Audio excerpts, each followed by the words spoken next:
Good evening dear students. DPS hunt YouTube channel पे आप सभी का स्वागत है। डीएस, जैसा कि आप सभी को पता है कि हम लोगों ने मिल करके एक साथ मिल करके ईएस का सभी चैप्टर ख़त्म कर दिया है। जितना भी इम्पोर्टेंट चैप्टर था उसको समाप्त कर दिया है। ठीक है, तो जो बच्चा ये पढ़ लेगा तो उसको ईएस में एम्प्लॉयबिलिटी स्किल में कोई भी दिक्कत नहीं होगा। जिससे स्कोरिंग मार्क्स कितना है, 25 क्वेश्चन से हमारा 50 नंबर का जो है मेरा ये टारगेट पूरा हो गया। इसमें सिर्फ बचा हुआ है इंग्लिश लिटरेसी। ठीक है, तो इंग्लिश लिटरेसी में जो आपको ग्रामर ऐसे भी पता होगा तो ग्रामर का कोई टेंशन नहीं है, वो खुद से भी पढ़ लीजिएगा। और देखो इसके अलावा टेंशन क्या है, इसके अलावा टेंशन है थ्योरी का। ठीक है, थ्योरी का क्या करें, थ्योरी कैसे पढ़े, थ्योरी को आसान भाषा में कैसे पढ़े, सर रटना पड़ता है। तो इन सभी चीज़ों को दूर करने के लिए हम क्या कर दिए, एक थ्योरी का क्लास हम आज से शुरू करने वाले हैं। जो कि क्या होगा, 500 क्वेश्चन होगा। कितना क्वेश्चन, सब मिला करके 500 क्वेश्चन होगा। 500 क्वेश्चन अगर आप लोग पढ़ लीजिएगा तो ये एग्जाम पॉइंट ऑफ व्यू से छोड़िए, आपका कंपटीशन जब एग्जाम का तैयारी करिएगा उसके लिए भी आप लोग का बेस बनते जाएगा, बेस तैयार हो जाएगा। क्योंकि यह 500 ऐसा क्वेश्चन है जिससे सभी चैप्टर को कवर किया गया है, जिससे एक एक क्वेश्चन को अलग कुछ क्वेश्चन को सभी चैप्टर से उठाया गया है। तो देखो मेरा पढ़ाने का क्या रहेगा कि फर्स्ट सेमेस्टर का जो बच्चा है, सॉरी फर्स्ट सेमेस्टर नहीं, फर्स्ट ईयर का जितना भी स्टूडेंट है जिसका ट्रेड या तो फिटर हो सकता है, या तो इलेक्ट्रिकल हो सकता है, या तो मैकेनिक डीजल हो सकता है, तो फर्स्ट सेमेस्टर का लगभग जो होता है ये सिलेबस सेम होता है। एक ईयर को, एक साल को 2 छमाही में बांटा जाता है जिसको हम सेमेस्टर के नाम से जानते हैं। तो एक सेमेस्टर का जो बच्चा होगा ना उसका लगभग सेम होगा, और दूसरा सेमेस्टर का जो बच्चा होगा उसका धीरे धीरे थोड़ा सा बदलाव आएगा। उसको हम क्या करेंगे, उसको भी पढ़ाते जाएंगे आगे। दोनों को सेपरेट वीडियो ला करके, अलग फिटर के लिए अलग, इलेक्ट्रिशियन के लिए अलग वीडियो ला करके हम दूसरा सेमेस्टर को भी क्लियर करेंगे। तो एक सेमेस्टर 2 सेमेस्टर मिला करके हमारा 1 साल का कोर्स पूरा हो जाएगा। तो आज का जो क्लास होगा मेनली खास करके जो होगा फर्स्ट ईयर वालों बच्चा के लिए होगा, और मेन टारगेटेड जो होगा ये फिटर वाले बच्चों के लिए होगा। लेकिन ऐसा भी नहीं होगा कि इलेक्ट्रिशियन क्यों नहीं तो आप अपना क्वेश्चन देख लीजिएगा और चेक करिएगा कि ये क्या हम गलत बोल रहे हैं या सही बोल रहे हैं। सभी के लिए कॉमन क्लास है। फिर आपके लिए तो हम नेक्स्ट क्लास सेपरेट करेंगे ही। तो आज का क्लास स्टार्ट करने से पहले मेरा स्ट्रेटजी क्या होगा, देखो एग्जाम में मेरा कितना दिन बचा हुआ है, 10 दिन लगभग बचा हुआ है। तो 10 दिन में, एक दिन में अगर 50 क्वेश्चन का टारगेट रखते हैं, 50 क्वेश्चन मेरा पूरा हो जाता है, तो 10 दिन में हमारा जो है फर्स्ट ईयर का इलेक्ट्रिशियन फिटर दोनों का क्वेश्चन को कवर कर देंगे थ्योरी का। इसका वेटेज क्योंकि कितना 78 नंबर का वेटेज है। ठीक है, इसको अच्छा से पढ़िएगा, ध्यान से पढ़िएगा, कॉन्सेप्ट के साथ हम पढ़ाएं तो ज़रूर आप लोग को फ़ायदेमंद होगा। ठीक है, तो चलो सब आ जाओ लाइव, हम क्वेश्चन को डिस्कस करना शुरू करते हैं पहला क्वेश्चन के साथ। पहला क्वेश्चन आपके पास आ रहा होगा, क्या कह रहा है, which one is the personal safety, व्यक्तिगत सुरक्षा कौन सी होती है। देखो बाबू, सुरक्षा हम बताए थे 3 प्रकार का होता है। सेल्फ सेफ्टी जिसे हम पर्सनल सेफ्टी के भी नाम से जानते हैं, दूसरा होता है मशीन सेफ्टी, तीसरा होता है कौन सा सेफ्टी, जनरल सेफ्टी। तो इन तीनों प्रकार के सेफ्टी को हमको पढ़ना होता है जब इंडस्ट्री में हम लोग जाते हैं। ठीक है, तो सेल्फ सेफ्टी में खुद का सुरक्षा का ध्यान रखना होता है। जैसे अगर वेल्डिंग कर रहे हैं, ग्राइंडिंग कर रहे हैं तो चश्मा पहने, ढीला कपड़ा नहीं पहने, बेल्ट जूता टाई जो है बेल्ट जूता बड़ा बड़ा बाल नहीं रखे, जूता पहन के आए। तो ये सब चीज़ों को सेल्फ सेफ्टी के अंतर्गत रखते हैं। मशीन सेफ्टी में क्या होता है, मशीनों को अच्छा से ध्यान रखना होता है कि जो व्हील रोटेट कर रहा है वहाँ पे गार्ड है कि नहीं, व्हील गार्ड है कि नहीं है क्या चलती मशीन को हम हाथ से रोक रहे हैं। तो इन सब चीज़ों को हम मशीन सेफ्टी के अंतर्गत रखते हैं। जनरल सेफ्टी के अंतर्गत जैसे मशीन को साफ रखना चाहिए, अपना जो शॉप फ्लोर जहाँ पे काम कर रहे हैं उसको साफ रखना चाहिए, कोई भी नंगा तार आसपास तो नहीं है जो बिजली का हो। तो इन सब चीज़ों को जनरल सेफ्टी में रखते हैं। देखो कीप द मशीन क्लीन, या कौन सा सेफ्टी जनरल सेफ्टी के अंतर्गत रखेंगे, क्योंकि साफ सुथरा ये क्या है, एक सामान्य व्यवहार है। कंसंट्रेट ऑन योर वर्क, जब खुद के वर्क पे कंसंट्रेट नहीं करेंगे तो कुछ दुर्घटना हो सकता है। तो ये खुद के बारे में बोल रहा है, कोई व्यक्ति के बारे में बोल रहा है, इसलिए इसे हम पर्सनल सेफ्टी के अंतर्गत रखेंगे। तो आपका आंसर तो मिल गया। बाकी फर्श को साफ करना ये जनरल सेफ्टी के अंतर्गत रखेंगे। टूल्स को उचित स्थानों पे रखना यह भी हमारा जनरल सेफ्टी के अंतर्गत आता है। बाकी देखो इसका आंसर मिल गया। और कितना प्रकार के सेफ्टी होता है, सेल्फ सेफ्टी। देखो सेल्फ सेफ्टी में क्या क्या आता है, चलती मशीनों में ग्रीस वगैरह नहीं लगाना चाहिए, चलती मशीनों में गियर नहीं बदलना चाहिए, नंगा तार वहाँ पे नहीं होना चाहिए, चलती मशीन को छोड़कर इधर उधर नहीं जाना चाहिए। और जो जो इम्पोर्टेंट जो है हमारा शब्द हो सकता है जो भी, उसको हम यहाँ पे लिख दिए, आप लोग जरूर इसको पढ़ लीजिएगा। नेक्स्ट हमारा दूसरा है जनरल सेफ्टी। जनरल सेफ्टी के अंतर्गत आता है धूम्रपान नहीं करना चाहिए, भारी वस्तु को उठाना नहीं चाहिए, ध्यान से उठाना चाहिए, ज्वलनशील पदार्थ को उचित स्थान पर रखना चाहिए, नंगे तारों को जो है इधर उधर फेंका नहीं देखना चाहिए, उसको हटा दें, कार्यशाला को साफ सुथरा रखें, उचित प्रकार के हत्थे टूल्स को जो है प्रयोग करना चाहिए, अच्छा टूल को प्रयोग करना चाहिए, एप्रोन पहन के काम करना चाहिए, चलती क्रेन के नीचे नहीं खड़ा होना चाहिए। ये सब जनरल सेफ्टी है, सामान्य सेफ्टी है। उसके बाद हमारा आता है मशीन सेफ्टी। मशीन सेफ्टी में क्या क्या हम ध्यान रखेंगे, चलती मशीन को कभी भी हाथ से नहीं छुएंगे, कम रोशनी के स्थानों पर काम नहीं करना है, उसमें व्यवस्था होना चाहिए, काम करते समय हमको सुरक्षा चीज़ों को ध्यान रखना है, चश्मा को पहनना है, जिन मशीनों का ज्ञान नहीं उसे हमको चलाना नहीं, ये सब देख करके हमको मशीन सेफ्टी क्लियर करना है। मशीन सेफ्टी को तो जो जो पॉइंट है आप लोग को देख लेना है, तो सभी सेफ्टी क्लियर हो जाएगा। नेक्स्ट क्वेश्चन देखो बाबू है, नेम द मैंडेटरी सिंबल। ये जो सिंबल है ना जो कि इंडस्ट्री में हम बताए कि इस प्रकार का सिंबल जो होता है, 4 प्रकार का सिंबल हमको पढ़ना पड़ता है। इंडस्ट्री में हम पढ़े थे, एक होता है इंडस्ट्री में हम लोग पढ़े थे 4 प्रकार के सेफ्टी पढ़ते हैं। पहला प्रोहिबिशन साइन, जिसे हम निषेधात्मक चिन्ह भी कहते हैं। दूसरा होता है वार्निंग साइन, तीसरा होता है हमारा इंफॉर्मेटिव साइन, और चौथा हमारा होता है मैंडेटरी साइन। मैंडेटरी साइन, ठीक है। तो ये सभी क्या है, इंडस्ट्री में है। लेकिन जब हम कहीं रोड पे जा रहे हैं, कहीं भी ड्राइविंग कर रहे हैं, कहीं भी गाड़ी चला रहे हैं, कार चला रहे हैं, या जा ही रहे हैं कहीं रास्ते में, तो हमको ये ध्यान होना चाहिए कि कोई भी साइन दिया हुआ है रोड के साइड में, रोड के किनारे, तो उसका मतलब क्या होता है, उसके बारे में भी हमको जानना चाहिए। तो देखो जो यहाँ पे सिंबल दिया है ना ट्रेंगुलर आकार का, इसका मतलब तुम्हारा क्या होता है बाबू, इसका मतलब होता है कि जो है गिव अवे, गिव अवे मतलब हमको रास्ता दीजिए, ठीक है, रास्ता देने के लिए कह रहा है। तो ये इसको किसके अंतर्गत रखते हैं, गिव अवे को, इस साइन के अंतर्गत। देखो इसमें थोड़ा सा अगर बदलाव कर दे, ये त्रिभुज दे, इसमें ऐसे ऐसे करके क्रॉसिंग कर दे, तो इसका मतलब हो जाता है गार्डेड साइन, ठीक है। मतलब रेलवे क्रॉसिंग है, यहाँ पे कोई भी ट्रेन जा रहा है, वहाँ पे क्रॉसिंग है, तो क्रॉसिंग क्या, फाटक के पास कोई आदमी है जो कि उसका ध्यान रख रहा है, तो इसका मतलब ये दिखाता है गार्डेड साइन। वहीं हमारा ये ट्रेंगल है, इसमें कोई रेलगाड़ी बना दे, ठीक है, रेलगाड़ी बना दे, तो ये होता है हमारा अनगार्डेड साइन का होता है। अनगार्डेड है वो सुरक्षित क्रॉसिंग है, जहाँ पे रेलवे क्रॉसिंग है, जहाँ पे रोड वहाँ पे पास हो रहा है, तो वहाँ पे कोई भी स्टाफ नहीं है, कोई भी गार्ड नहीं है जो इसको ध्यान रखता है। तो खुद से ध्यान रखना है, देख लेना पहले कि रेलगाड़ी क्रॉस कर रही है, आ रही है, तो हमको क्या करना है, दूरी बना के रखना है। अगर रेलगाड़ी क्रॉस कर रहे हैं तब हमको फाटक से पार करना है। तो ये सब चीज़ों क्या होता है, सिंबल होता है। तो इसका राइट आंसर क्या क्या हो, गिव अवे, रास्ता दे। इसके अलावा अगर इस टाइप का कोई सिंबल दिखे आपको रोड में, तो इसका मतलब होता है स्टॉप। इस टाइप का सिंबल होता है स्टॉप का। देखो हम आगे के स्लाइड में बता दिए, देखो है ना, अनगार्डेड साइन का ये है, रेलगाड़ी बनाया हुआ त्रिभुज के अंदर, तो अनगार्डेड, यहाँ पे कोई भी सेफ्टी का साधन नहीं है, अपने से खुद ध्यान रखना। ये गार्डेड साइन का देखो ना, ये रेलवे क्रॉसिंग है, तो यहाँ पे कोई भी गार्ड रख दिया हुआ है, यहाँ पे है ऑलरेडी, जो कि ये ध्यान रख रहा है कि जब हमारा ट्रेन पास कर रहा है तो उस समय ये गाड़ी कोई भी पास ना हो। उसके बाद ये साइन बोले ना स्टॉप का होता है, और बाकी ये गिव अवे का तो बता ही दिए। इस तरह से कौन कौन साइन हो सकता है उसको हम क्या कर दिए, क्लियर कर दिए। इसके अलावा भी देखो ये साइन हमको दिखाता है यहाँ से साइकिल क्रॉस कर सकते हैं, ये साइन हमको दिखाता है कि यहाँ से पैदल हम चल सकते हैं, ये साइन हमको दिखाता है इस तरह का जो है, ये दिखाता है यहाँ पे छोटा सा कोई ब्रिज है। तो इस प्रकार से जो जो इम्पोर्टेंट साइन बन सकता है, ये साइन देखो दौड़ता हुआ बच्चा जो दिखाएगा इस तरह में, यहाँ पे बगल में स्कूल होगा, ठीक है। ये सब चीज़ों से हमको ध्यान रखना है कि कौन सा चीज़ कहाँ पे है, ठीक है। तो चलो नेक्स्ट क्वेश्चन की ओर। नेक्स्ट क्वेश्चन आपका कह रहा है बाबू, ज्वलनशील लिक्विडेबल ठोस को वर्गीकृत किया गया है। देखो फायर जो होता है ना, किसी भी चीज़ों में जो फायर लगता है, तो उस चीज़ों को हम 4 भागों में बांटते हैं। पहला class A, class B, class C, class D. तो क्लास ए में हम रखते हैं सॉलिड चीज़ को। अगर हमारा पेपर में आग लग गया, कॉटन वेस्ट में आग लग गया, कोई भी लकड़ी में आग लग गया, तो ये सब सॉलिड चीज़ है, तो इसीलिए हम क्लास ए के अंतर्गत रखते हैं। इन चीज़ों में आग लगे तो फायर किस क्लास का है, क्लास ए का है। दूसरा हमारा क्लास बी, अगर कोई भी लिक्विड फ्यूल में आग लगा, जैसे पेट्रोल, केरासन, डीजल, तो इस प्रकार के लिक्विड फ्यूल में कोई आग लगता है तो क्लास बी के अंतर्गत रखते हैं।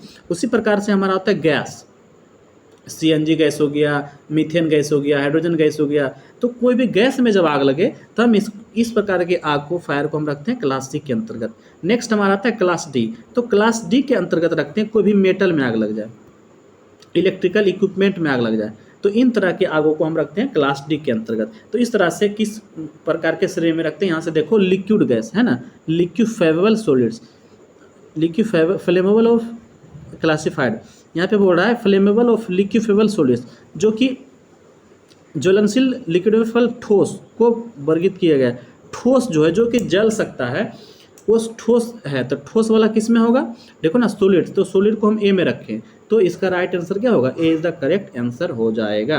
तो क्लास ए में रखते हैं। दूसरा आपका है तत्काल जीवन रक्षक प्रक्रिया कौन सी है। अगर किसी भी व्यक्ति को चोट लगता है, दुर्घटनाग्रस्त हो जाता है ना, तो उसको सबसे पहले फर्स्ट एड दिया जाता है, ठीक है। तो फर्स्ट एड के नाम से जानते हैं कंपनी में। जैसे अगर सांस लेने में दिक्कत होता है तो मुंह से उसको सांस देना, अगर कहीं चोट लग गया तो उसको पट्टी बांधना, डिटॉल लगाना, कोई भी उसको दर्द का पेन किलर देना, तो ये सब फर्स्ट एड बॉक्स में रहता है। तो सबसे पहला उपचार होता है फर्स्ट एड, ठीक है। तो ये हमारा राइट आंसर हो जाएगा। उसके बाद हम डॉक्टर को बुलाएंगे और मेडिकल ट्रीटमेंट देंगे, लेकिन सबसे पहला प्रक्रिया हमारा फर्स्ट एड का होता है। तो ये आपका करेक्ट आंसर होगा। नेक्स्ट क्वेश्चन आपका है नेम द वार्निंग साइन। देखो ये अभी बताए ना कि अगर कोई भी ट्रेंगल है उसमें उसके अंदर अगर कोई रेलगाड़ी का सिंबल दे दे, तो रेलगाड़ी का सिंबल देगा तो अनगार्डेड दिखाता है, वो सुरक्षित क्रॉसिंग को दिखा रहा है। तो आपका सी करेक्ट आंसर हो जाएगा। अगर सिर्फ ये देता इस प्रकार से तो गार्डेड साइन हो जाता। स्कूल का बताए हैं कि कोई भी बच्चा अगर दौड़ता हुआ इसमें दिखा रहा है तो दौड़ता हुआ तो स्कूल का साइन है, नज़दीक में स्कूल है। और कोई भी लोग पास कर रहा है जेब्रा क्रॉसिंग पे तो ये पेडेस्ट्रियल क्रॉसिंग का साइन है। फिर आगे देखो क्वेश्चन फायर वाला बताए ना, अगर कोई भी लकड़ी, पेपर, फायर ये सब में आग लगे तो हम इसको किस चीज़ों में रखते हैं, ए में, ठोस में, ठीक है। ठोस में आग लगे तो ए में। शायद ये क्वेश्चन में थोड़ा सा क्या क्या गया, मामला गड़बड़ हो गया, हम कुछ लगता है और बता दिए। ये देखो यहाँ पे क्या बोला था, फ्लेमेबल ऑफ लिक्विफाइबल सॉलिड्स, लिक्विड है ना, लिक्विड के बारे में बात कर रहा था। तो लिक्विड में जब आग लगता है ना उससे क्लास बी में रखते हैं। तो इसका राइट आंसर आप लोग कर लेना क्लास बी। वहाँ पे क्लास ए का ठोस का दिया हुआ है, ये लिक्विफेबल ठोस है, ठीक है। ठोस नहीं देना चाहिए, ये लिक्विफेबल है, लिक्विड देना चाहिए था। तो क्लास बी इसका राइट आंसर हो जाना चाहिए, ठीक है। थोड़ा थोड़ा मिस्टेक हो जाता है कभी कभी अच्छा से नहीं देखने के बाद। तो इसका राइट आंसर आपका क्या हो जाएगा, लकड़ी क्या है, ठोस है, तो ठोस को हम रखते हैं क्लास ए के अंतर्गत। वही हमारा लिक्विड रहता है तो क्लास बी हो जाता है, अगर गैस रहता है तो क्लास सी, और इलेक्ट्रिकल या मेटल में कोई भी आग लगता है तो क्लास डी के अंतर्गत रख देते। देखो नेक्स्ट हमारा क्वेश्चन क्या कर रहा है बाबू, नेक्स्ट क्वेश्चन हमारा है BCF कार्बन टेट्राक्लोराइड और ब्रोमो क्लोरोफ्लोरोक्लोमीथेन से भरा हुआ कौन सा अग्निशामक यंत्र होता है। देखो अग्निशामक यंत्र होता है ना बहुत प्रकार के होता है, जैसे आग को 4 प्रकार के टाइप में बांटे ना, उसी प्रकार से अग्निशामक यंत्र होता है, बहुत प्रकार का होता है। जैसे तुम्हारा होता है ड्राई पाउडर फायर एक्सटिंग्विशर, होता है CO2 फायर एक्सटिंग्विशर, होता है केमिकल फायर एक्सटिंग्विशर, ठीक है, होता है तुम्हारा CTC फायर एक्सटिंग्विशर। तो CTC फायर एक्सटिंग्विशर होता है ना जिसे हम कहते हैं कार्बन टेट्राक्लोराइड, उसी का दूसरा नाम होता है BCF ब्रोमो क्लोरोफ्लोराइड, इसी का दूसरा नाम होता है हाइलोन, ठीक है। तो CTC का 3 नाम होता है, halon fire extinguisher, CTC fire extinguisher, या तो BCF फायर एक्सटिंग्विशर। तो अगर आपका पूछे BCF का, तो BCF का देखो ना CTC होगा या तो हाइलोन होगा, तो हाइलोन क्या है, बी में, तो बी आपका करेक्ट आंसर हो जाएगा, ठीक है। हाँ यहाँ पे देखो ना सॉलिड में जो आग लगता है तो उसके लिए क्या क्या जरूरत होता है, पानी से ही आग बुझा लेते हैं, ठीक है। अगर लिक्विड में आग लगता है तो लिक्विड के लिए हम क्या करते हैं, ड्राई पाउडर का यूज़ करते हैं या तो CO2 का यूज़ करते हैं, ठीक है। अगर तुम्हारा गैस में आग लग जाए तो गैस में हम ड्राई पाउडर का यूज़ करते हैं, ठीक है, ओनली ड्राई पाउडर। अगर तुम्हारा क्लास डी में मतलब कोई मेटल में आग लग जाए तो कार्बन डाइऑक्साइड वाले फायर एक्सटिंग्विशर का यूज़ कर सकते हैं, या तो ड्राई पाउडर का भी कर सकते हैं, या तो CTC का भी कर सकते हैं। इस तरह से क्या क्या चीज़ किस में कर सकते हैं इसको भी ध्यान रखना है, ठीक है। इसमें एक और चीज़ देखो फोम एक्सटिंग्विशर होगा कहीं पे, हाँ देखो है ना फोम एक्सटिंग्विशर, तो फोम वाला ना क्लास बी में स्पेशली यूज़ किया जाता है, आगे क्वेश्चन आएगा इस पर, ठीक है। तो हम आगे डिस्कस करेंगे, तो इसको ध्यान रखना, अच्छे से पढ़ना। नेक्स्ट क्वेश्चन आपका कह रहा है बाबू, कौन सा यांत्रिक व्यवसाय खतरों के अंतर्गत रखा जाता है। देखो जब इंडस्ट्री में काम करोगे ना तो बहुत प्रकार के खतरे तुम्हारे पास आएंगे, तो कौन सा खतरा को कहाँ रखते हैं। तो पहला हम बताए थे जब ये एम्प्लॉयमेंट स्किल पढ़ा रहे थे उसमें बहुत प्रकार के खतरा बताए थे। इसमें बताए थे एक खतरा था अर्गोनोमिकल खतरा, अर्गोनोमिकल हजार्ड्स, दूसरा हम बताए थे मैकेनिकल हजार्ड्स, इसी प्रकार से केमिकल हजार्ड्स, आपका मैकेनिकल हजार्ड्स, इन्वायरमेंटल हजार्ड्स, ये सब हम आपको बताए थे। तो यहाँ पे देखो, यहाँ पे हमको पूछ रहा है मैकेनिकल हजार्ड्स, तो अगर मशीन से संबंधित अगर कोई खतरा होता है मशीन के टूल्स के कारण, मशीन से के इधर उधर हो जाने के कारण जो खतरा पैदा होता है उसे हम कहते हैं मैकेनिकल हजार्ड्स। तो यहाँ पे देखो मैकेनिकल हजार्ड क्या, नॉइज होगा, नॉइज नहीं, नॉइज क्या है, वातावरण जहाँ पे काम कर रहे हैं वहाँ पे अगर शोर हो रहा है ना, तो इस हजार्ड्स को कहते हैं इन्वायरमेंटल, मतलब वहाँ का वातावरण में क्या हो रहा है, कुछ गड़बड़ है, वहाँ नॉइज है, बहुत ज़्यादा गर्मी है, बहुत ज़्यादा ठंडा है, इसको हम नॉइज एनवायरमेंटल हजार्ड्स में रखते हैं। टॉक्सिक हजार्ड, कोई भी विषैला पदार्थ से कोई भी हमको हानि है, कोई भी केमिकल मेरे हाथ में टच हो गया, आँख में चला गया, पैर में लग गया, तो इसके कारण जो विषैला पदार्थ के कारण जो हमारा दुर्घटना हुआ या हजार्ड्स हुआ, तो इसे हम कहेंगे क्षति हुआ, टॉक्सिकल हजार्ड्स। ओ कुशल, देखो ओ कुशल होता है ना, अगर व्यक्ति कोई ओ कुशल है, मशीन के साथ अच्छा से व्यवहार करना नहीं जानता, चलाना नहीं जानता है, तो उस प्रकार के खतरों को हम रखते हैं अर्गोनॉमिकल हजार्ड्स। किसमें, अर्गोनॉमिकल, ठीक है, अर्गोनॉमिकल हजार्ड्स। लास्ट में हमारा है अनगार्डेड मशीनरी, अगर कोई भी मशीन चल रहा है वहाँ पे उसका सेफ्टी जो है गार्ड नहीं दिया हुआ है, तो बहुत सारे उसमें गियर होते हैं, और गियर को ढकने के लिए प्रोटेक्शन कवर नहीं दिया गया है, तो हो सकता है उसमें हाथ चला जाए, हो सकता है उसमें तुम कुछ पहने हो, तुम्हारा बाल ही उसमें टच हो जाए, कुछ हाथ टच हो, तो उसके कारण बहुत सारा खतरा हो सकता है। तो इसके कारण जो खतरा होगा इसी को हम कहेंगे मैकेनिकल हजार्ड्स, ठीक है, क्योंकि ये मशीनों के द्वारा होगा। तो यहाँ पे आपका राइट आंसर क्या होगा, D is the right answer होगा। बाकी ये सब कौन सा खतरे के अंतर्गत है इसके बारे में भी आप लोग क्या कर दिए, जान गए इस क्वेश्चन के साथ साथ। देखो नेक्स्ट क्वेश्चन का आ रहा है, घायल व्यक्ति के रक्तस्राव को कैसे रोके, अगर कोई भी व्यक्ति घायल है तो उसके रक्तस्राव को कैसे रोके, टाई बांध कर नहीं, टाई बांधने से नहीं रुकेगा, मरहम लगाने से नहीं, मरहम तो बाद में लगाएंगे हम, घाव पर टिंचर अडन ये भी बाद में करेंगे। सबसे पहले घाव पे क्या करेंगे, दबाव देंगे, दबाव देके उसमें पट्टी बांधेंगे, मलहम वगैरह ला करके पट्टी बांधेंगे तो उसका ब्लीडिंग रुक जाएगा। तो आपका डी राइट आंसर हो जाएगा। नेक्स्ट क्वेश्चन आपका कह रहा है, इस चिन्ह का नाम पाचनीय, बताए ना, कोई भी ट्रेंगुलर शेप का आकृति है, उसमें कोई भी बच्चा पैदल जा रहा हो, बच्चा पैदल जा रहा हो तो ये दिखाता है क्या चीज़ का, पैदल चलने का रास्ता दिखाता है, पैदल चलने का मार्ग है। अगर वही व्यक्ति दौड़ता हुआ जा रहा है तो दौड़ता हुआ जा रहा है तो उससे समझना है कि वहाँ पे स्कूल है, थोड़ा सा बारीक सा अंतर आपके आंसर को चेंज कर देगा। तो यहाँ पे आराम से पैदल जा रहा है तो इस किस चीज़ को दिखा रहा है, पैदल चलने के मार्ग को दिखा रहा है। तो आपका राइट आंसर क्या होगा, D is the correct answer हो जाएगा। नेक्स्ट क्वेश्चन आपका दिखा रहा है बाबू, आग लगने के 3 कारक को बताओ। देखो आग लगने के लिए मिनिमम 3 रिक्वायरमेंट होता है, क्या क्या, पहला आपके लिए चाहिए फ्यूल, ठीक है, दूसरा आपके लिए चाहिए ऑक्सीजन, तीसरा आपके लिए चाहिए हीट।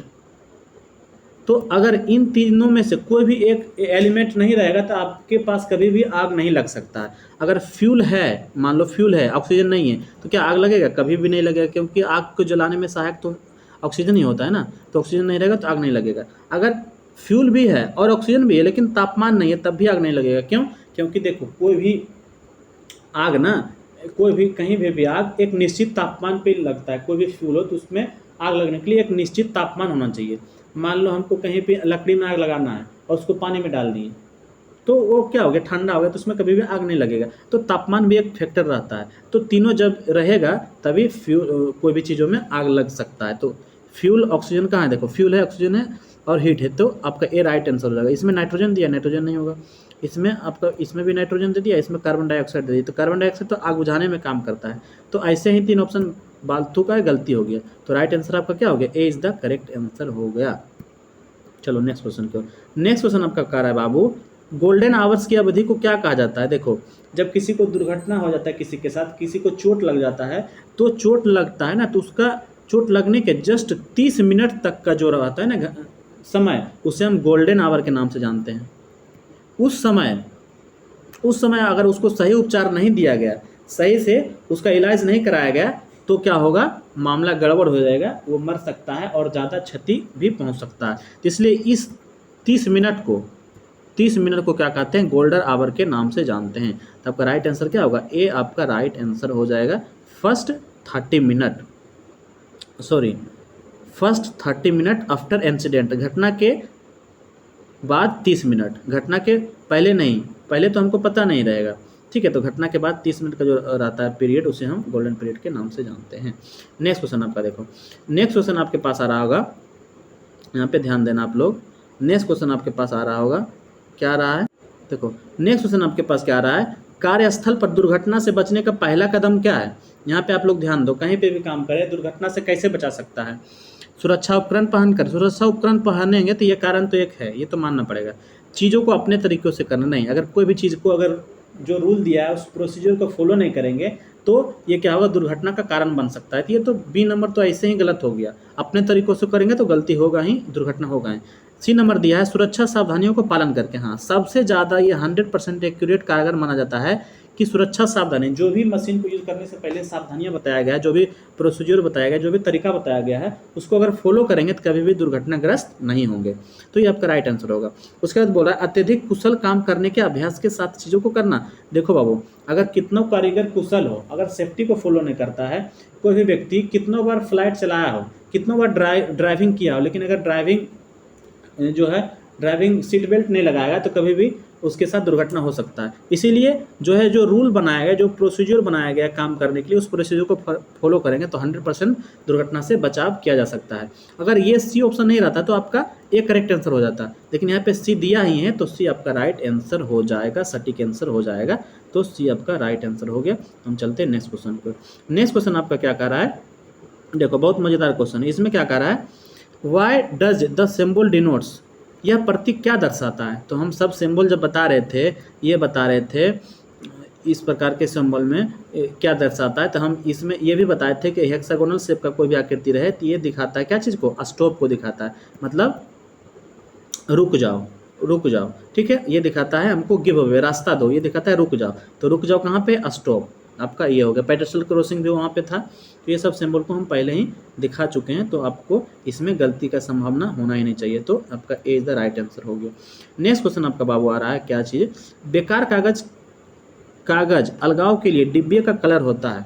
देखो, जब इंडस्ट्री में काम करोगे तो बहुत प्रकार के चीज़ों से भेंट होगा, जैसे कोई मेटल होगा, खाना खाओगे उसका वेस्ट होगा, कोई कागज़ होगा, है ना, कोई प्लास्टिक होगा। तो सभी चीज़ों को क्या एक ही जगह पे रखना है, नहीं, एक ही जगह पे रखेंगे तो उसका यूज नहीं हो पाएगा, कहीं पे भी वेस्ट हो जाएगा। तो वेस्ट को भी कैसे रिसाइकिल करके यूज कर सकते हैं, उस वेस्ट को भी कैसे सेपरेट जगह पे रख के उसका यूटिलाइजेशन हो सकता है, उसके हिसाब से उसका बिन्स बनाया गया, उसका डब्बा बनाया गया और उसका अलग अलग कलर रख दिया गया। जैसे मान लो मेरे पास क्या है, कागज़ है, ठीक है, हो सकता है मेरे पास प्लास्टिक हो सकता है आपको मिल जाए क्या, फूड, खाना, हो सकता है आपको मिल जाए कोई भी मेटल, ठीक है। तो देखो, जब कागज़ अगर कोई भी रहे ना, तो कागज़ को अगर हमको फेंकना रहे, कॉटन वेस्ट को फेंकना रहे, तो येलो वाले डस्टबिन में फेंकेंगे। कहाँ, येलो वाले, अगर सॉरी ब्लू वाले, मिस्टेक हो गया दोस्त, कागज़ को हमको कहाँ फेंकना है, ब्लू वाले में, ठीक है, ब्लू वाले डस्टबिन में। अगर प्लास्टिक रहे, प्लास्टिक को हमको फेंकना है पीला डस्टबिन में। कहाँ, पीला डस्टबिन में। अगर फूड रहे तो काला डस्टबिन में हमको फूड को देना है। अगर मेटल रहे तो मेटल को हमको लाल डस्टबिन में फेंकना है। कहाँ, लाल डस्टबिन में। तो इस तरह से अगर कोई भी चीज़ को हमको फेंकना है तो यहाँ से आप लोग को देख लेना, याद कर लेना है और इसको ध्यान में रख के ही किसी भी चीज़ों को किसी भी डस्टबिन में फेंकना है, इस कलर कोडिंग के हिसाब से। तो यहाँ पे बेकार कागज़ पूछ रहा है तो कागज़ को कहाँ पे फेंकेंगे, ब्लू। तो blue is the right answer, तो आपका बी करेक्ट आंसर हो जाएगा, ठीक है। नेक्स्ट क्वेश्चन आपका कह रहा है, यह रोड साइन किस तरह का है। देखो यहाँ पे क्या चीज़ का साइन दर्शा रहा है, तो यहाँ पे दिखा रहा है पेट्रोल पंप को ना, पेट्रोल पंप को। तो हम बताए थे कि किसी भी चीज़ का अगर कोई भी सूचना देता है साइन, तो उसे हम कहते हैं इन्फॉर्मेटिव साइन। क्या कहते हैं, इन्फॉर्मेटिव साइन।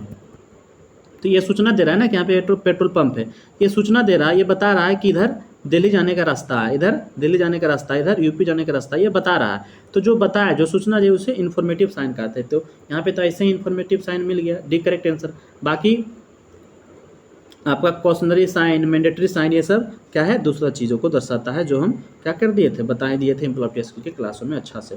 तो ज़्यादा अच्छा से पढ़ना है तो एम्प्लॉयमेंट स्किल का चैप्टर खोल के देख लेना, प्लेलिस्ट में मौजूद होगा वीडियो।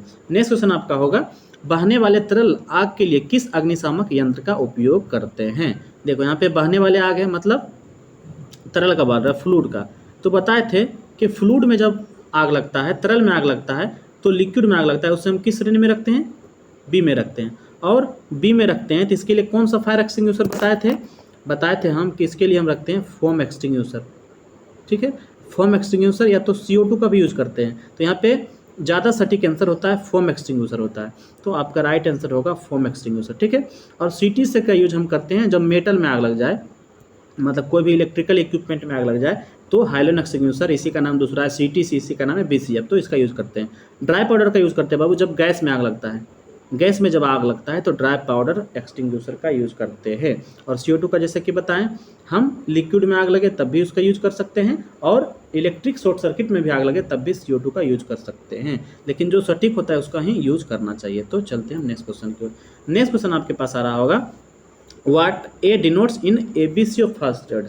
देखो जब किसी को ज़्यादा ही चोट लग जाए, अचानक डॉक्टर के पास ले जाना हो, हॉस्पिटल दूर हो, तो क्या करेंगे, रोडवे से जाएंगे तो हो सकता है रोड जाम हो, बहुत दूरी हो, बहुत समय लग सकता है। उसके लिए ना हम एयर एम्बुलेंस का निर्माण करते हैं। एयर एम्बुलेंस रहता है जिसके द्वारा हम एरोप्लेन से, हेलीकॉप्टर से उसको जल्दी हॉस्पिटल पहुंचाने के लिए उसको भेजते हैं। तो उसके लिए ABC फर्स्ट एड के नाम से जानते हैं। तो ABC ना, इसका होता है, ए का फुल फॉर्म होता है एयरवे, मतलब हवा के रास्ते। बी का मतलब होता है ब्रीदिंग।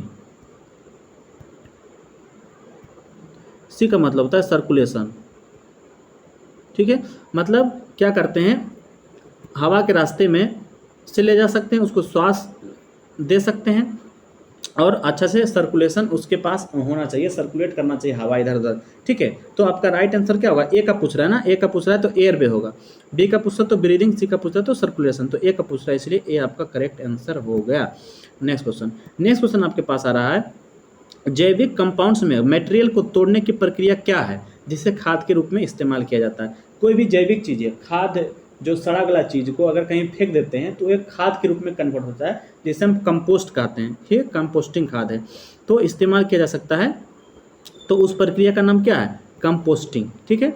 तो लैंडफिल्स नहीं, लैंड तो जमीन को क्या कचरा से फिल करते हैं, नहीं, ये तरीका नहीं होता, इसके लिए मिट्टी चाहिए। रिसाइकलिंग तो दूसरा चीज़ हो गया, और अपशिष्ट पदार्थ का जलाना ये अलग प्रक्रिया हो गया।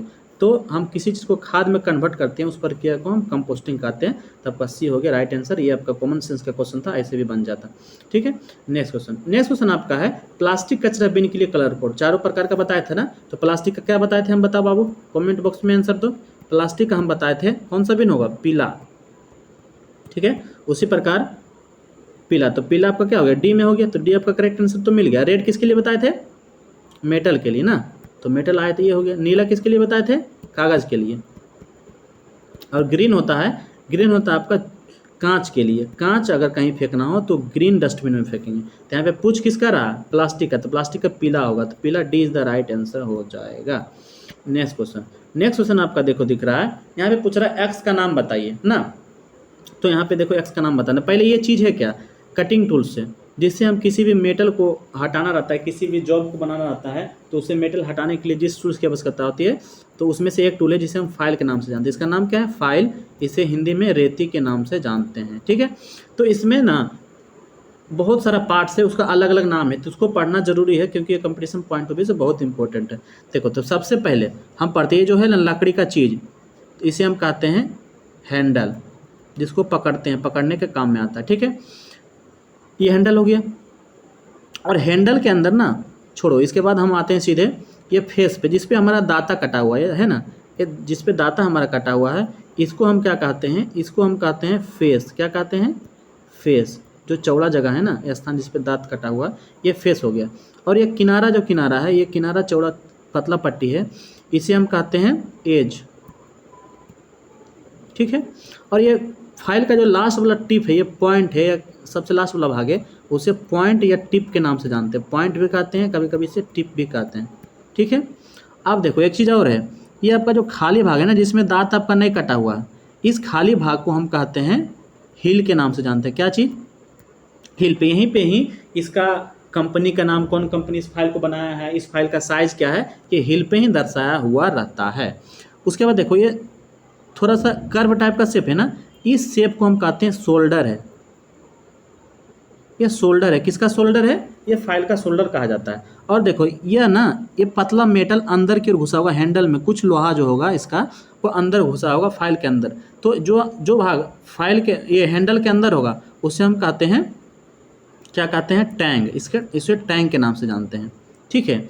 और देखो यहाँ पे आपको लकड़ी के हैंडल के पास एक लोहा का एक छल्ला दिख रहा होगा, रिंग दिख रहा होगा यहाँ पे, तो इस छल्ला को कहते हैं, यहाँ पे देख लो आराम से आप लोग, देखो दिख रहा है ना, ये छल्ला दिख रहा है, ये रिंग दिख रहा है। तो इस रिंग का नाम क्या होता है ना बाबू, इस रिंग का आपका नाम हो जाता है फेरुल, जो कि बेट को फटने से बचाता है। अगर जोर से अति करेंगे ना तो बेट फट सकता है, तो फटने से बचाता है ये फेरुल। तो इस तरह से आपका क्या नाम हो गया, सब पता चल गया। तो पूछ किसका रहा है, खाली स्थान, जो चिकना भाग है, चिकना भाग को क्या बताएं, हिल, तो हिल इज द राइट आंसर हो जाएगा।